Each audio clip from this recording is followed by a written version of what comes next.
Hello, welcome to our program, The Voice of Faith. And this coming weekends, we are preparing ourselves for the last door of our chain of prayer, the blessing of the seven gates of Jerusalem. And when we think about the blessing of the seven gates of Jerusalem, I remember when we started this purpose of faith, it seems like it's a long run. It seems like it's going to take 2 months to finish this purpose of faith. But at the end of the day, we are arriving on that day.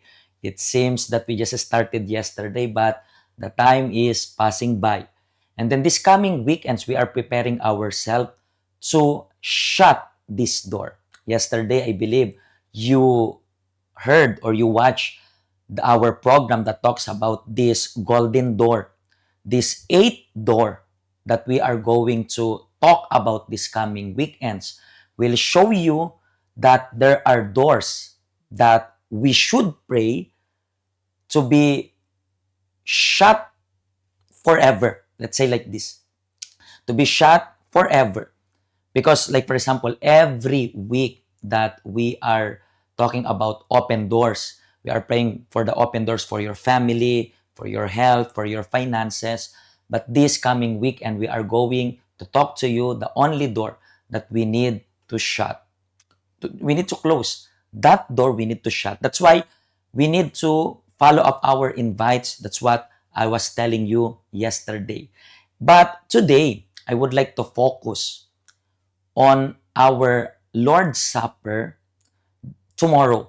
Wednesday, we are going to have our Lord's Supper. And then it's written here in the Bible, it's written like this: For I received from the Lord that which I also delivered to you, that the Lord Jesus, on the same night in which he was betrayed, took bread, and when he had given thanks, he broke it and said, Take, eat, this is my body which is broken for you.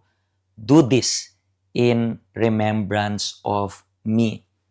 In the same manner, he also took the cup after supper, saying, This cup is the new covenant in my blood. This do as often as you drink it in remembrance of me. For as often as you eat this bread and drink this cup, you proclaim the Lord's death till he comes. So in this Bible verse that we had just read, it talks about the Lord's Supper. That the Lord's Supper we should participate. We should partake the Lord's Supper as often as possible. Like for example, in the Universal Church, we always have our Lord's Supper every second Sunday of the month, and normally third or last Wednesday of the month. And tomorrow, Wednesday, we are going to have our Lord Supper. But the very interesting verse about the verse that we just had read is this verse. It's written at the last part. It's written like this: till he comes. We should partake the Lord's Supper until Jesus return. Or meaning to say, until we die. We can say like that. And this is a challenging, if we think properly, this is a very challenging task, because all of us, we already know someone that maybe started with us in the faith, or maybe this someone is the one who invited you to come to the church. But unfortunately, they didn't defend their faith. And then unfortunately, they are not even in the presence of God anymore. They are not even attending the church. Sometimes you invite them, but they are going to respond you like this: But don't worry, I'm not going to the church, but God is in my heart.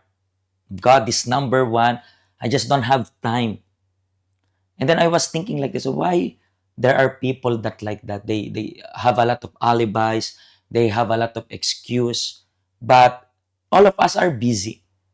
You are busy. I'm busy. All of us are busy. We have something to do.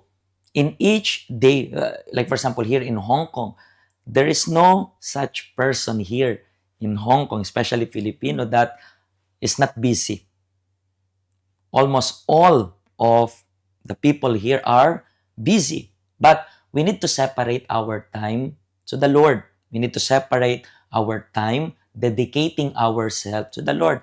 This is one of the way to defend our faith. And then speaking about defending our faith, so tomorrow we are going to have our Lord's Supper, but we are going to talk to you about, we are going to explain to you about defending our faith. Defending our faith is not just about prayer. We need to learn how to defend our faith. Because if we learn how to defend our faith, we are defending our salvation. Our salvation depends on our faith. That's why our faith needs to be healthy. You who are members of the group, I know maybe you can come.